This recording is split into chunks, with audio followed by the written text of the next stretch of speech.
Bonsoir, mesdames et messieurs. Alexandre Baudouin et François Trépanier qui vous souhaitent la bienvenue en zone orange, François. Bien, écoute, j'espère que l'émission est diffusée jeudi soir. J'espère qu'on est encore en zone orange. Bien, je l'espère aussi, mais il y a des gens en zone rouge qui nous écoutent du côté de Chambly. Donc, salutations au ministre Robert, qui est peut-être bien assis à la maison présentement, qui écoute Sport Express, parce qu'on va se le dire, c'est le député de la région ici. Et là, écoute, ça part d'un bord et de l'autre. Je veux juste dire quelque chose, là. Moi, je ne suis pas contre ou pas pour ce qui s'est passé. Là, honnêtement, il fallait mettre une barre à quelque part. On pense beaucoup à nos aînés. Et là, j'entends des commentaires. « Ouais, mais ta fille, elle peut continuer à s'entraîner. » C'est pas ça le problème. Ma fille, elle va courir son 3 ou son 4 km quand même. Elle va s'entraîner dans le sous-sol à la maison. Elle va aller nager parce que la piscine n'est pas fermée, grâce au chauffe-eau, François. Alors, elle va pouvoir nager pareil. C'est pas ça le problème. Sauf que souvent, ces jeunes-là, ils ont un esprit d'équipe, un sentiment d'appartenance. D'être dans une équipe sportive pour eux autres, c'est important, ça évite François. ton isolement aussi. Exactement. Alors, c'est pour ça que ce matin, là, je dédie l'intro à ma fille, à Victoria, à Juliane, qui joue, qui, eux, vont être arrêtés, mais à mon équipe également, Bantam 3. Alors, je vais les nommer, François. Donc, moi, c'est pour Alexa Gagné que je fais cette émission-là. Alicia Chouanière, Annabelle Lafontaine, Gabriel Cloutier, Gabriel Bédard et Tina Moukam, mon cher François. Jade Saint-Pierre, Laurie Plante, Léa Rose qui est là, mais elle veut qu'on l'appelle Léa. Laurie Van Weyden, Maëlie Brassard, Marie-Jeanne Gagné, Pamela Dupuis, Rosalie Mius, Rosalie Lefebvre, Rose Ménard et Cyriana Alessi. Ça, c'est des jeunes filles qui devraient jouer Bantam 3, qui vont peut-être jouer Bantam 3 plus tard dans la saison, c'est pas ça que je te dis. Salutations à toutes les filles, Alex. Exactement. Donc, c'est pour eux autres qui, eux, pendant les prochains jours, ne pourront pas pratiquer leur sport favori. On pense à elles. François, on pense à quelqu'un d'autre également, au chum Marc Rémillard, qui a perdu un gros membre de la famille. Absolument. Salutations à Marc, Julie, toute la famille pour la perte, le décès de Robert Rémillard, leur père. Un homme d'affaires bien connu, un grand fan de football. Alors, on vous dédie cette émission de Sport Express aujourd'hui avec comme invité en première partie Éric Gélina qui nous parle directement de la Suède.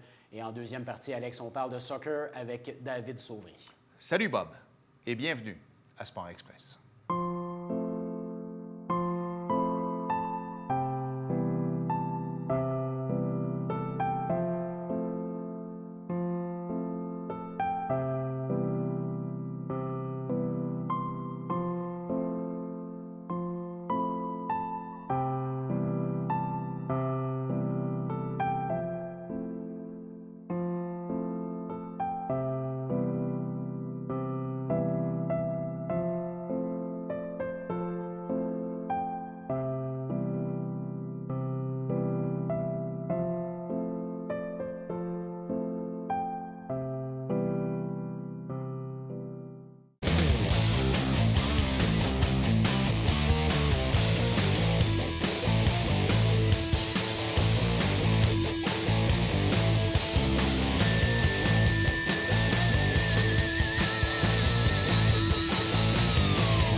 François, je pense qu'on a le droit de faire ce qu'on va faire dans les prochaines minutes. En réalité, on va parler à quelqu'un via Zoom, mais ce que je veux dire, c'est que j'ai l'impression que si on avait envie d'aller le voir, on pourrait. Je pense que je pourrais aller à Montréal-Trudeau, me prendre des billets d'avion, et je crois que je pourrais aller en direction de la Suède. Je pense que les frontières sont ouvertes. En plus, tu n'aurais même pas besoin de masque. Non, c'est ça. Je pense que lui, il vit dans un Twilight Zone versus le reste du monde.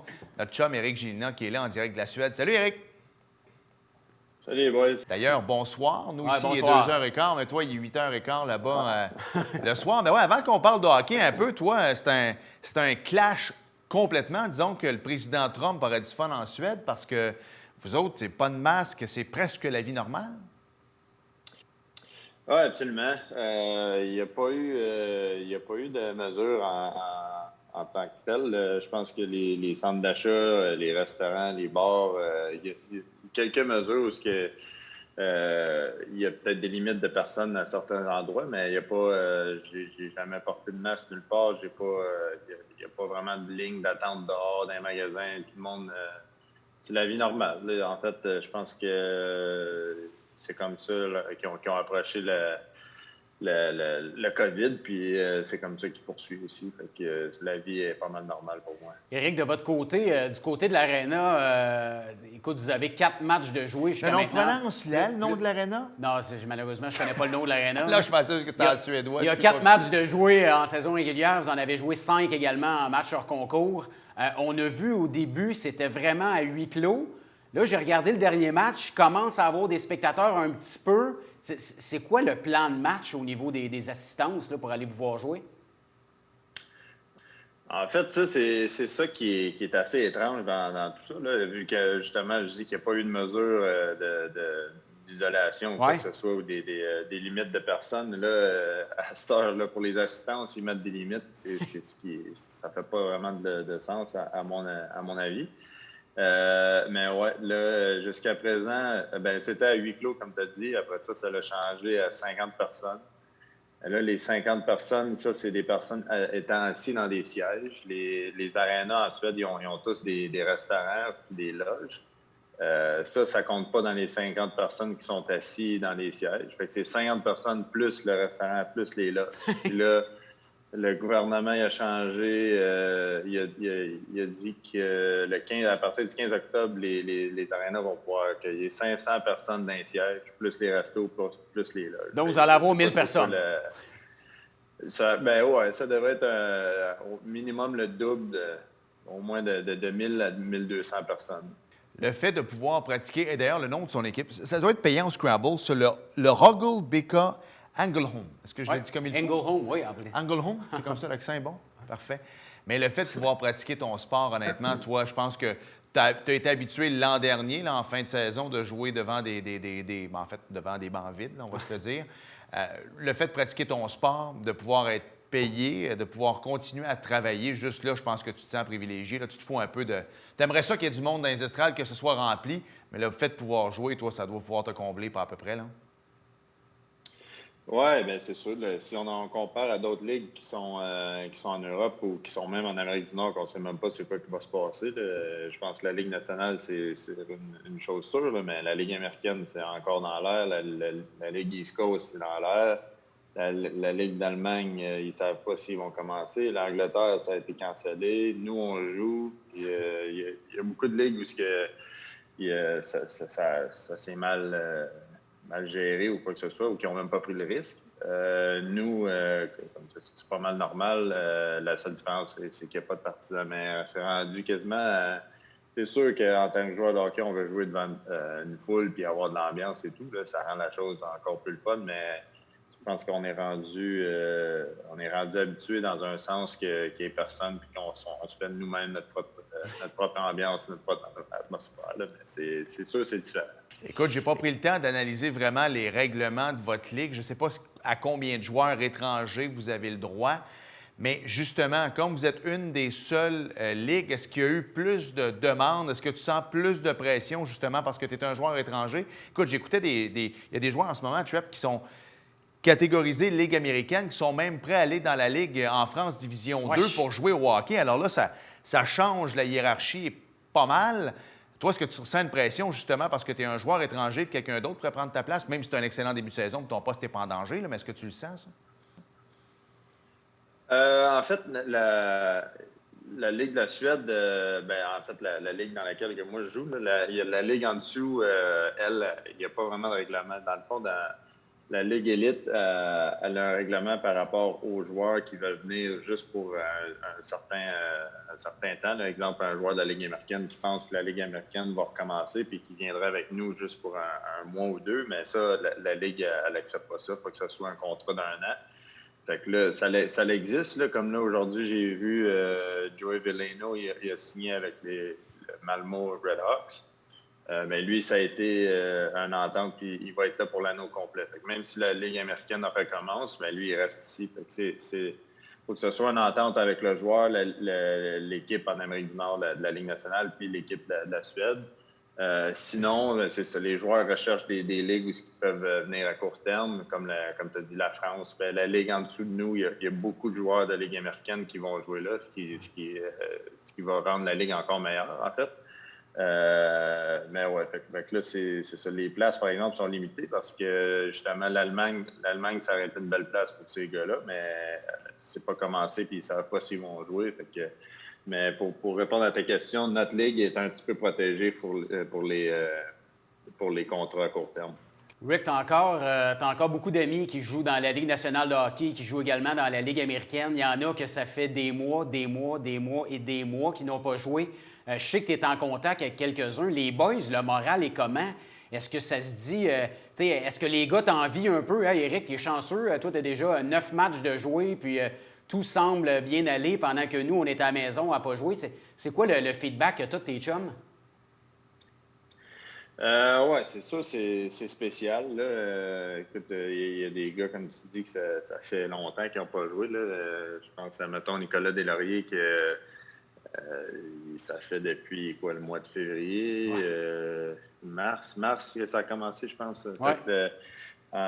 Non, ça fait longtemps. Puis surtout, c'est dans l'incertitude de savoir quand est-ce que ça va commencer. Il y a des oui-dire comme quoi que les camps d'entraînement commenceraient à mi-novembre, de ce que j'entends. Mais en même temps, quand est-ce que la saison va commencer? Quand est-ce que les matchs vont pouvoir... C'est quoi? Ça va être quoi le format? Ça va être sous forme de bubble encore? Il y a beaucoup de choses dans le néant. Fait que moi, personnellement, je me considère chanceux d'être dans la situation aussi. En Suède, s'il y a une place à être en ce moment avec la job que je fais, c'est la Ligue à jouer, à mon avis. Il y a la Suisse aussi qui, en ce moment, ça semble normal.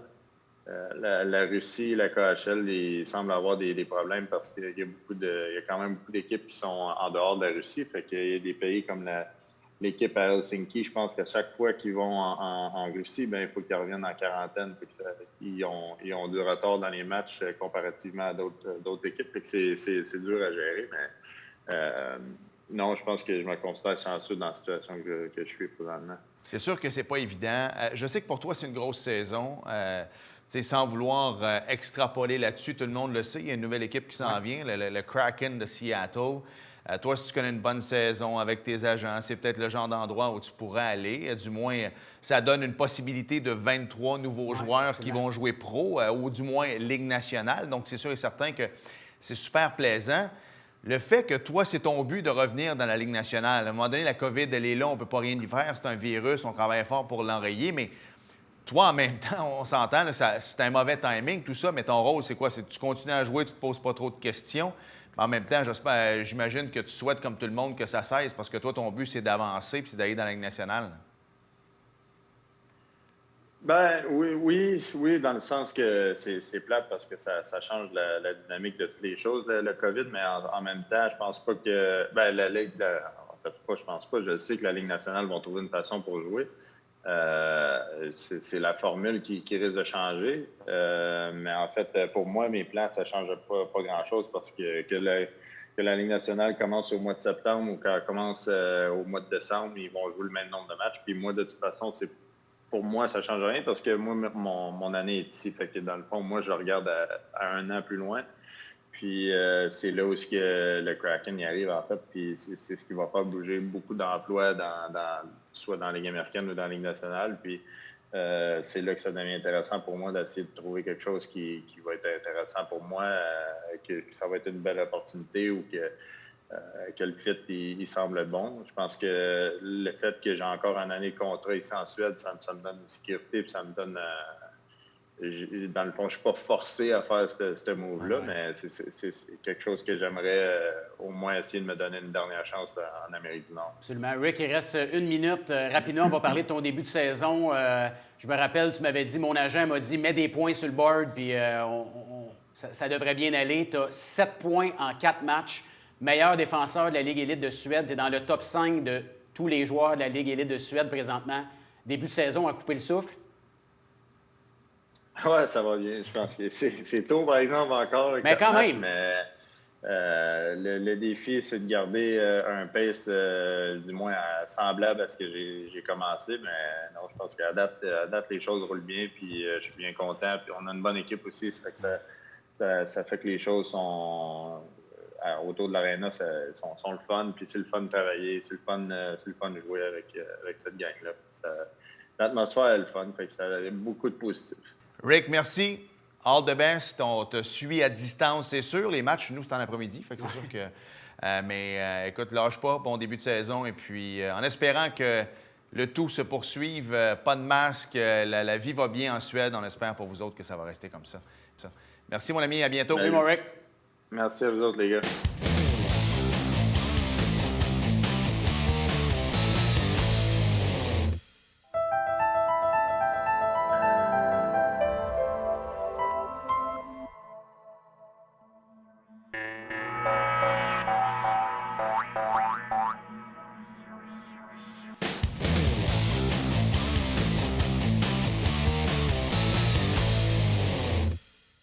Un habitué de Sport Express, François, en deuxième partie, il est le directeur technique, version masculine du Celtics, du Haut-Richelieu, et l'entraîneur en chef semi-pro. La toute nouvelle équipe. Exactement, qui ont joué, on va lui en parler, qui ont joué pas mal tous les matchs. David Sauvry est avec nous. Salut, David. Bonjour, ça va bien? Ça va très, très bien, merci. Écoute, on en parlait hors d'onde. Tu as été un des chanceux. En fait, les sports d'été ont eu lieu pour la majeure partie. Vous n'avez pas pu jouer les 2 derniers matchs. Compte-moi ça parce que c'était contre Ottawa. Donc, dans le fond, on a le droit d'aller visiter la ville d'Ottawa, mais on n'a pas le droit de faire des matchs inter-province. Conte-nous ça un peu. Là. Donc, votre fin de saison a été abrupte.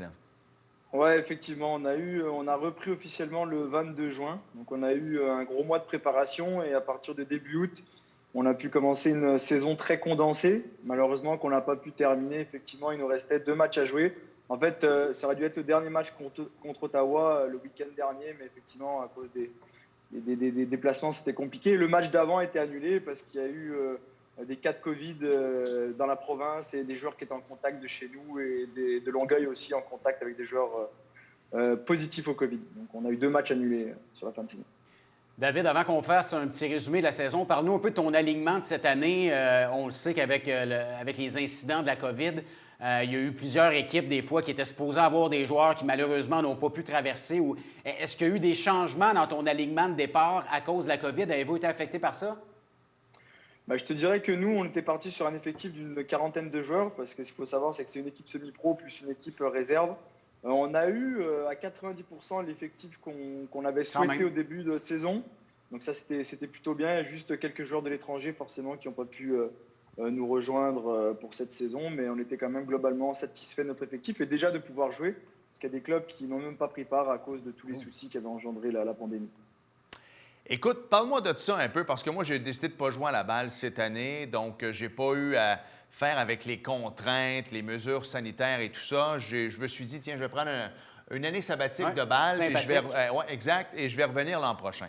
Toi, tu as joué une saison quasi complète, là, à 90 Tu n'as pas eu le choix de jongler avec tout ça. Qu'est-ce que ça a changé dans ta préparation? Parce que j'imagine que là, au début, vous pouviez pratiquer, mais à 2 mètres. Après ça, vous aviez droit au match. Je le dis en blague à tous les invités depuis le début, là, ça prend quasiment un bac en ressources humaines. Mais comment tu as géré ça de l'intérieur, toi?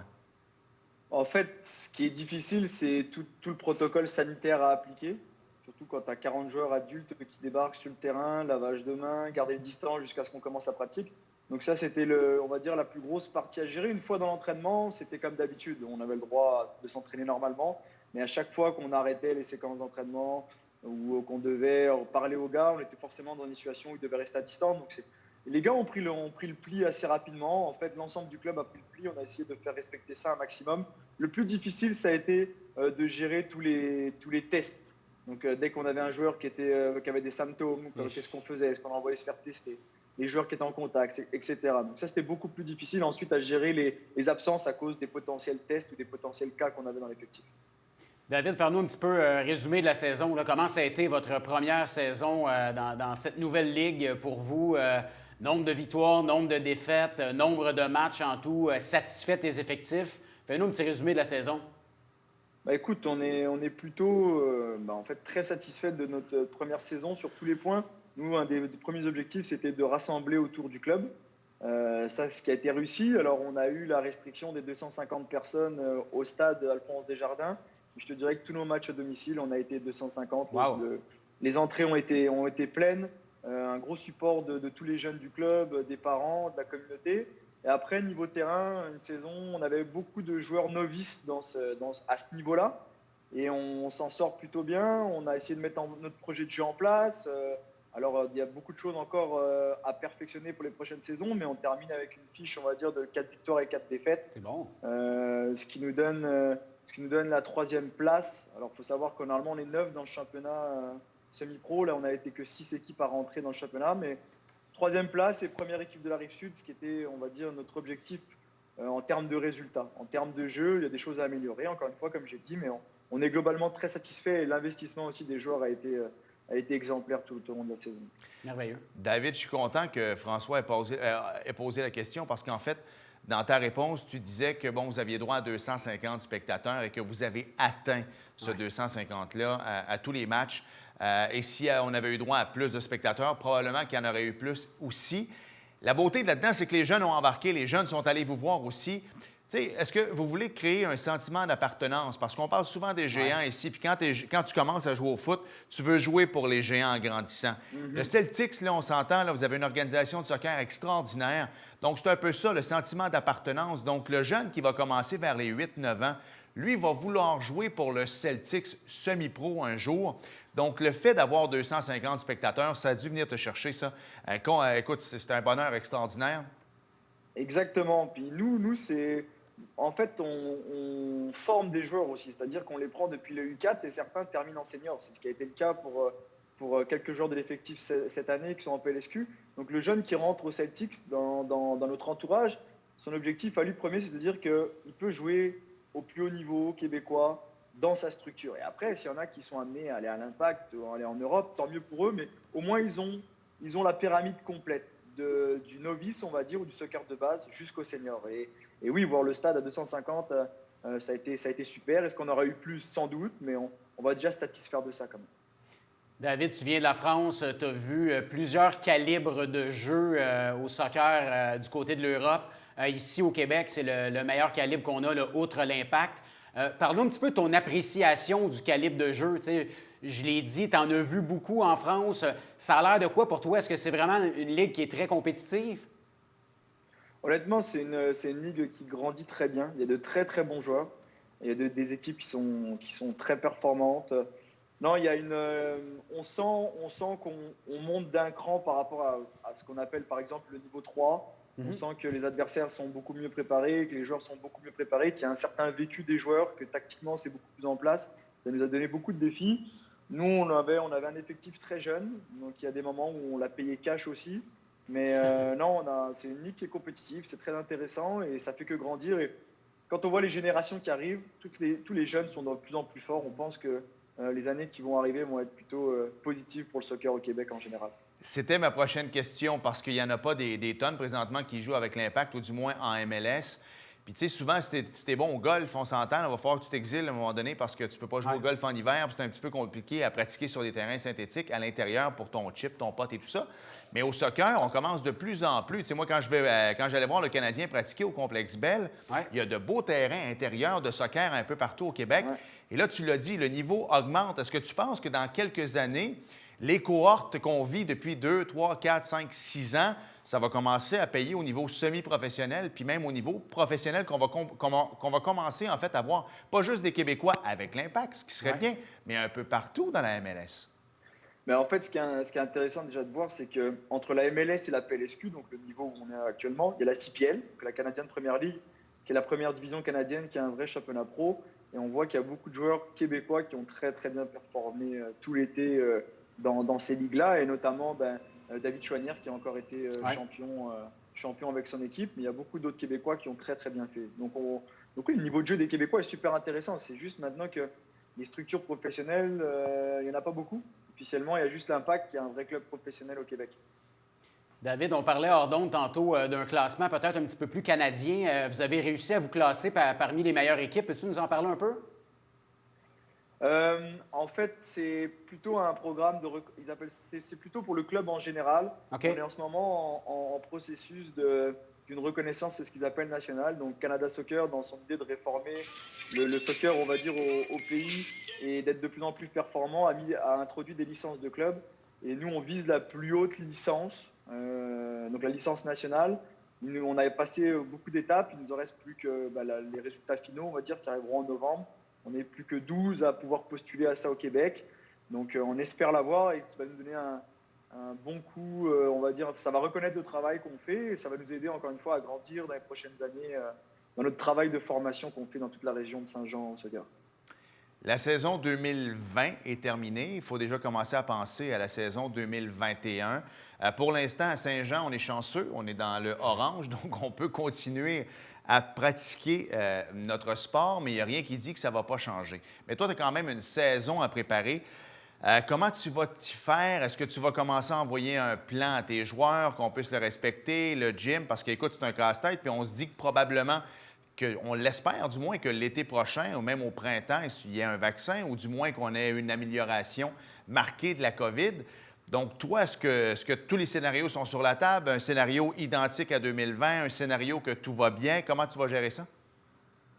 Franchement, c'est difficile à prévoir. On est beaucoup dans l'adaptation avec tout ce qui sort. Là, les joueurs, au moins, sont en pause. On savait, c'était prévu que après la saison, ils étaient en pause au moins pendant 1 mois. Donc là, on va laisser passer ce mois-là. Ils sont en repos. Et puis après, on va commencer à voir est-ce qu'on peut se retrouver sur le terrain ou est-ce qu'il va falloir remettre, comme on l'avait fait à un moment donné, des programmes par Zoom, mettre des défis par équipe. On a essayé de les tenir motivés pendant tout le confinement. Donc oui, on a déjà des plans potentiels, mais on espère qu'on n'aura pas à l'utiliser parce qu'on pourra être sur le terrain et s'entraîner, on va dire, normalement. David, merci beaucoup. Merci de prendre ta connaissance et de nous la donner. En tout cas, Ouais. on n'a que de bons mots qu'on entend, nous, sur les Celtics, sur ta façon d'opérer également. Bon automne, et puis en espérant se reparler dans des conditions différentes. Je pense que tout le monde, on va s'en rappeler de cette saison 2020-là. Puis on vous lève votre chapeau parce que vous avez réussi une très, très belle saison. Merci, David, et au plaisir. Merci. Merci beaucoup à vous de m'avoir accueilli. Et, juste, je voulais dire un petit merci à tous nos sponsors, nos partenaires de la ville de Saint-Jean, de la ville, et les entrepreneurs locaux qui nous ont aidés à pouvoir jouer en semi-pro cette saison. Absolument, on les salue. Oui, merci, David. Merci.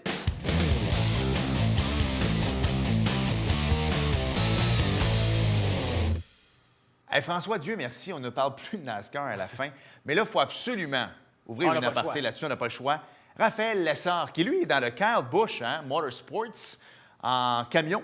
Absolument, du côté de Talladega. Oh oui, monsieur, première victoire en NASCAR de camionnette. Bravo. Un Québécois, Alex. Et on espère que ça va continuer. C'est pas évident, un Québécois dans la grosse machine de non. NASCAR. Merci, François. Merci, Alex. Merci à vous d'avoir été là et à la semaine prochaine. Salut. Bye-bye.